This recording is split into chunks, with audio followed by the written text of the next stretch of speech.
I love meeting my clients for the first time. I love hearing their situation, and it probably sounds a bit surprising to hear that every case really is different, and I get a lot of satisfaction and joy in getting my clients to the end of their particular circumstance and getting their cases resolved. I'm Fran Edwards, and I'm the founding partner of Edwards Family Lawyers. We're a specialist family law firm, and I've been practicing in family law for over 30 years. I am an accredited specialist in family law.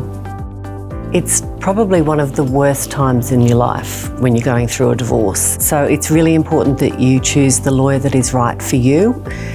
Family law is such a personal area of the law, and it's important for people to have someone who is the right fit, not only for their personality, but for the circumstances of their case. So if they have a very complex family law matter, a complex property matter, then they need to go to a lawyer who has the experience and the expertise to give the right advice and to assist that person to get to the end result.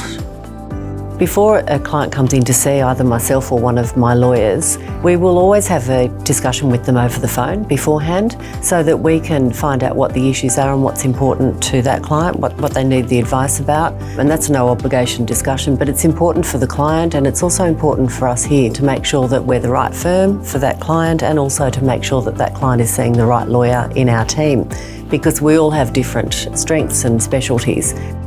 When you're embarking on a property settlement, the first thing is to work out what the asset pool is. So it's really just a list of assets and liabilities. In some cases that's easier than others. In some cases we might have a very complex balance sheet where there might be companies and trusts and that kind of thing. So that is the first step, is to establish what the asset pool is that's available for division between the parties, and then to go through the steps the court would take in order to assess how that asset pool might be divided between the parties to the relationship. Definitely not generally 50-50. That is a common misconception, that there is a starting point of 50-50, but that's definitely not the case. The things that we look at in determining a division of an asset pool are the contributions that the parties have made over the period of the relationship, and it's also a common misconception that the date of commencement is the date of marriage, so that's not true either. Often people will have lived together beforehand. So it's the date that parties start living together, and it's actually right up to the date of the trial or the date of the settlement. So it's also a common misconception that the asset pool is struck at the date of separation, and that's not the case.